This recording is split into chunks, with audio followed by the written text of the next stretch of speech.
जेठानी राधिका और देवरानी ममता की सास बहुत मालामाल थी। मालामाल इसलिए क्योंकि उनके पति सरकारी ऑफिसर थे। उनके जाने के बाद पेंशन उन्हें आती थी। इसके अलावा गांव में एक पूरी मार्केट उन्हीं के नाम पर थी, जिसका लाखों का किराया उन्हें मिलता था। एक रोज सुबह सुबह जब उनकी सास सो रही थी, तब देवरानी भागते हुए उनके कमरे में आई और उनके पैर दबाने लगी। तभी वहाँ पर भागते हुए जेठानी राधिका आई। तू अकेले ही सासू माँ के पैर दबाने आ गई? मुझे नहीं बता सकती थी? भाभी, मुझे तो किसी ने नहीं बताया, फिर भी मैं आ गई ना, क्योंकि मैं सासू माँ को सच्चे दिल से प्यार करती हूँ। नहीं, मैं अपनी सासू माँ से सबसे ज्यादा प्यार करती हूँ। उसकी सास जल्दी से उठकर खड़ी हो गई। वो नहाने के लिए बाथरूम में गई तो देखा वहाँ पर तौलिया, साबुन और गर्म पानी पहले से ही तैयार रखा था। मैं भले ही अपनी बहू को डांटती रहती हूँ, लेकिन दोनों मुझे बहुत प्यार करती हैं। हर रोज मेरे उठने से पहले मेरा सारा इंतजाम कर देती हैं। नहा धोकर जैसे ही वो बाहर हॉल में आई तो देखा दोनों बहुओं ने नाश्ता टेबल पर तैयार रखा था। सासू माँ, आज हम दोनों ने आपकी मनपसंद खीर बनाई है और नाश्ते में आलू के पराठे के साथ साथ दही की चटनी भी बनाई है। क्या बात है बहू, कोई सपने में भी नहीं सोच सकता कि आज के जमाने में भी तुम जैसी बहुएं हो सकती हैं। कभी कभी मुझे ये सब कुछ झूठ लगता है। मुझे लगता है मैं सपना देख रही हूँ। सासू माँ, हम दोनों आपकी इतनी फिक्र करते हैं, इतनी सेवा करते हैं, फिर भी आपको ये सब झूठ लगता है। तभी वहाँ पर राधिका का पति राकेश और ममता का पति आदित्य आ गया। तुम दोनों सिर्फ माँ की ही सेवा करती हो, हमारी तरफ तो ध्यान ही नहीं देती। बाथरूम में पानी नहीं आ रहा है, तौलिया गंदा पड़ा है, साबुन बाथरूम में है नहीं, हमारी तो फिक्र ही नहीं किसी को। भैया बिल्कुल सही कह रहे हैं, मेरे बाथरूम का भी यही हाल है। अरे बच्चों, तुम दोनों मेरे बाथरूम में चले जाओ। खैर, दोनों नहा धोकर आए, नाश्ता किया और अपने काम पर निकल गए। सासू माँ, आज मोहल्ले में एक प्रोग्राम है, मेरी साड़ियाँ पुरानी हो गई हैं, मुझे कुछ पैसे दे दीजिए ना, मुझे कुछ साड़ियाँ और मेकअप का सामान लाना है। भाभी, आपने अपने लिए तो बोल दिया, मुझे भी तो फंक्शन में चलना है। सासू माँ, मुझे भी पैसे दीजिए ना, मुझे भी शॉपिंग करने जाना है। अरे हाँ हाँ, तुम दोनों लड़ो मत, चलो मैं भी तुम लोगों के साथ मार्केट चलती हूँ। अरे नहीं सासू माँ, आप क्यों तकलीफ करेंगी, हम दोनों शॉपिंग कर लेंगे। अरे इसमें तकलीफ कैसी बहू, दिन भर मैं घर पर ही तो बैठी रहती हूँ। तुम दोनों मेरी इतनी सेवा करती हो तो क्या मैं तुम दोनों के लिए मार्केट तक नहीं चल सकती? नहीं चल सकती, हम आपको जरा सी भी तकलीफ नहीं दे सकते। अगर आपके लिए भी कुछ लाना है तो हमें पैसे दे दीजिए, हम ले आएंगे आपके लिए। उसकी सास ने उन दोनों को 5-5 हजार रुपए दे दिए। सासू माँ, कंजूसी मत कीजिए, हर किसी को पूरे मोहल्ले में हमारी साड़ी देखकर लगना तो चाहिए कि हम दोनों आपकी बहू हैं। मार्केट में आपका एक नाम है, रुतबा है। अच्छा ठीक है, ये लो 20,000 रुपए और ले लो। इससे महंगी साड़ी इस मोहल्ले में कोई पहनकर नहीं आएगा, मुझे अच्छी तरह से पता है। पैसे लेकर दोनों बहुएं मार्केट में शॉपिंग करने चली गई। ममता, ऐसा करते हम लोग 2,000 वाली साड़ी ले लेते और मेकअप का सामान तो हमारे पास पहले से ढेर सारा है, बाकी के पैसे हर बार की तरह अपने अपने बैंक में जमा कर देते हैं। हाँ भाभी, मैं भी यही कहने वाली थी, कभी मुसीबत में काम आएंगे पैसे।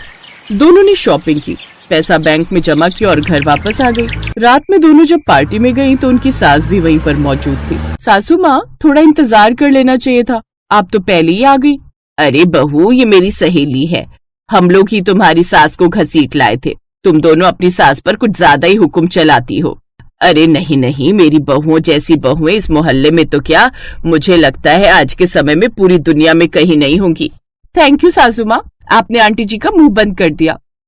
तुम अपनी सास को बेवकूफ बना सकती हो, मुझे नहीं। मुझे पता है तुम दोनों अपनी सास की सेवा सिर्फ इसीलिए करती हो क्योंकि तुम्हारी सास माला माल है। एक नंबर की लालची हो तुम दोनों। सासू माँ, हमारी तो यहाँ पर बेइज्जती हो रही है, हम दोनों जा रहे हैं, आप खाना पीना खाकर आ जाना। दोनों गुस्से में वहाँ से चली आई। तब तक उनके पति भी आ चुके थे। अरे राधिका, ममता, तुम दोनों तो फंक्शन में गई थी ना माँ के साथ, उन्हें अकेला छोड़कर क्यों आ गई? उन दोनों ने सारी बात अपने अपने पतियों को बता दी। ममता, इसमें बुरा मानने वाली क्या बात है? कहीं ना कहीं वो लोग सच ही तो कह रही थी। थोड़ा बहुत तो लालच आप लोगों को होगा ही। मैं ये नहीं कह रहा हूँ कि आप लोग माँ की रिस्पेक्ट नहीं करती हो, लेकिन उसके पीछे थोड़ा बहुत तो लालच होगा ही ना, क्यों भाभी? आप तो चुप ही रहना, आपके बदले देवर जी ने बोल ही दिया है। आप भी मुझे लालची समझते होगे, इसलिए मैं भी जा रही हूँ सोने। दोनों बहुएं बिना खाए पिए सो गई।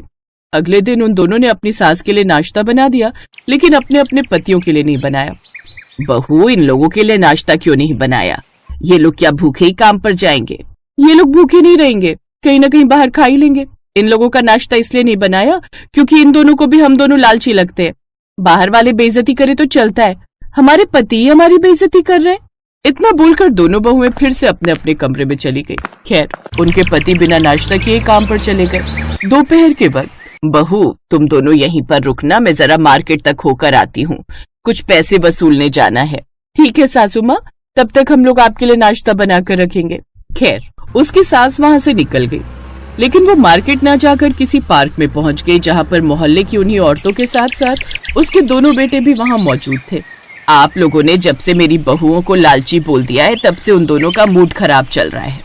वैसे कभी कभी शक तो मुझे भी होता है, लेकिन मुझे लगता है वो ज्यादा लालची नहीं है। मेरी रिस्पेक्ट भी असली है उनके दिल में।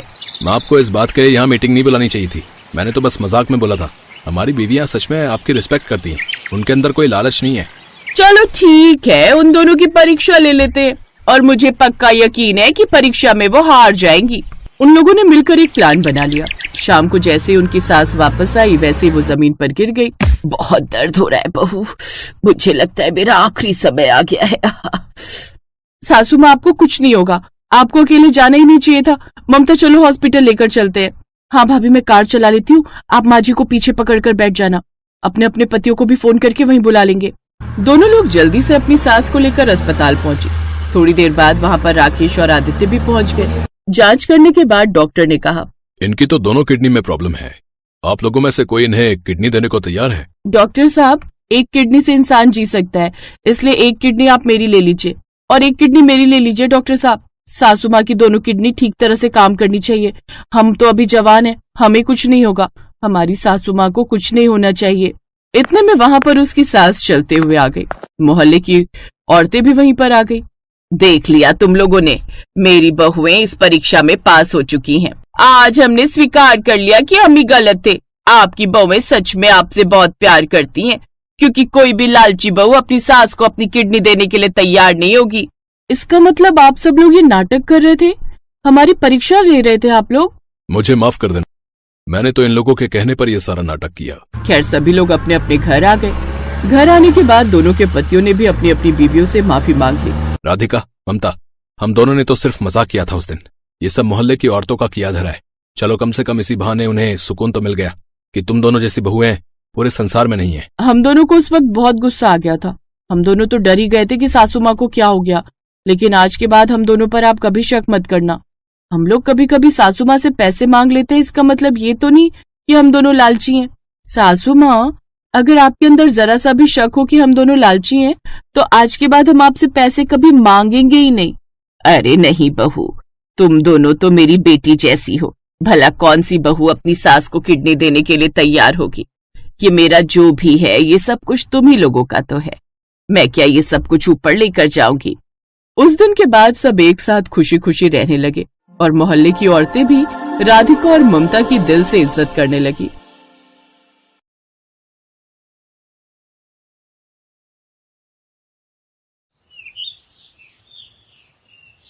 जल्दी कर सोना, वो लोग आते ही होंगे। हाँ माँ, हो ही गया बस। भगवान से दुआ कर कि उन्हें तू पसंद आ जाए। पता है लड़का पुलिस में है, जीवन भर रानी बनकर रहेगी तू। पसंद कैसे नहीं आऊंगी, मैं इतनी सुंदर जो हूं। अरे जब माँ बाप का एक ही लड़का हो और वो भी सरकारी नौकरी में, तो उसके लिए ना तेरी जैसी 36 सुंदर लड़कियों के रिश्ते लाइन में लगे रहते हैं, समझी? सोना और उसकी माँ लड़के वालों की आवभगत की तैयारी कर रहे थे। तभी सुनील और उसकी माँ बाहर अपनी गाड़ी से नीचे उतरे। नमस्ते बहन जी। नमस्ते नमस्ते। तो ये घर है आपका? हाँ जी, यही घर है हमारा। आपको कोई दिक्कत तो नहीं हुई ना बेटा जी? दिक्कत? अरे गलियां इतनी पतली हैं कि गाड़ी भी नहीं आ पा रही थी हमारी। हाँ, वो गलियों की दिक्कत तो है बेटा जी। अच्छा, आप लोग अंदर चलिए ना। हाँ जल्दी चलो, अभी 2-3 जगह और भी तो जाना है। जी, ये है मेरी बेटी सोना। नमस्ते जी। नमस्ते नमस्ते। क्या कर रही हो आजकल वैसे? जी, कॉलेज खत्म हो गया है, मैं गोल्ड मेडलिस्ट हूँ। अरे वाह, ये तो अच्छी बात है। हाँ हाँ, अच्छा है। देखिए बहन जी, मेरे और मेरे बेटे के पास ज्यादा टाइम नहीं है। आपको तो पता ही होगा, मेरा बेटा पुलिस में हेड कांस्टेबल है। तनख्वाह पूरे 40,000 रुपए है, लेकिन असली पैसा तो ऊपर से आता है।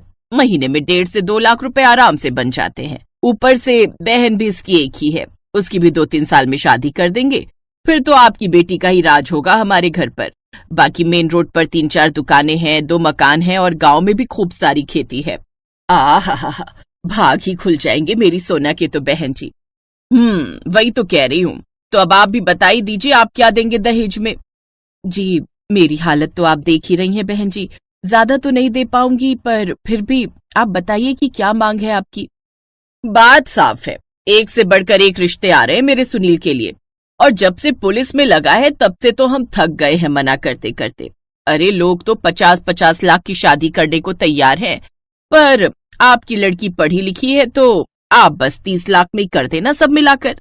30 लाख पर ये तो बहुत ही ज्यादा है बहन जी। देखिए, आपकी बेटी दिखने में थोड़ी ठीक है और आपकी गरीबी देखकर ही मैंने आपसे अपनी मांग कम कर दी, लेकिन इससे नीचे नहीं हो पाएगा बहन जी, साफ साफ कह देती हूँ। हाँ और क्या आंटी जी, इससे बढ़िया मौका और कहाँ मिलेगा? अरे पर बेटा जी, मेरे पास इतने पैसे नहीं हैं। तो खेत मकान बेचिए, आप यही चाहती है ना? आप चाहती है ना कि आपकी बेटी राज करे? सब कुछ बेचकर भी मैं इतने पैसे नहीं जुटा पाऊंगी, दया कीजिए बहन जी। ऐसा है बहन जी, आप न रहने दीजिए, फिर अपनी बेटी के लिए ढूंढ लेना कोई किसान या कोई मजदूर, फालतू में टाइम खोटी किया हमारा। चल सुनील और सुषमा अचानक से उठे और अपनी गाड़ी में बैठकर निकल लिए। ये पहली बार नहीं था जब माँ बेटों ने किसी माँ और उसकी बेटी के अरमानों पर लात मारी हो। सुषमा और सुनील हर परिवार से ऐसे ही मोटे दहेज की मांग करते। उनकी कोशिश थी कि लड़की भी सुंदर मिल जाए और दहेज भी अच्छा खासा मिले। फिर उसी शाम क्या हुआ माँ, भैया को कोई लड़की पसंद आई? अरे क्या बताऊं निक्कू, 2-3 घरों में गए थे, एक लड़की पसंद आई भी थी। अरे क्या नाम था उसका सुनील? सोना नाम था शायद। हाँ वही, पर उसकी माँ तो एक नंबर की फटीचर निकली। मुझे तो उसका घर देखकर ही अंदाजा हो गया था कि उसके पास देने के लिए ढेला भी नहीं होगा, और हुआ भी वही। माँ, आप ये दहेज का लालच छोड़ क्यों नहीं देती हो? और भैया आप माँ को समझाने की बजाय इनका साथ दे रहे हैं। दहेज लेना तो जुर्म है और आप पुलिस वाले होकर ऐसी बातें करते हो। ओए तो चुप कर और जाके अपना काम कर, बड़ी आई हमें समझाने। जा रही हूँ, लेकिन देखना ये आप लोग ठीक नहीं कर रहे हो। इतना दहेज मांगना अच्छी बात नहीं है। अगर भगवान नाराज हो गए ना तो लेने के देने पड़ जाएंगे एक दिन। तू चुपचाप अपने कमरे में जा, आई बड़ी हमें ज्ञान देने वाली। सुषमा की बेटी निकिता अपनी माँ और अपने भाई को दहेज लेने से मना करती थी, पर वो दोनों उसकी एक न सुनते थे। क्या हुआ माँ, बड़ी दुखी लग रही हो?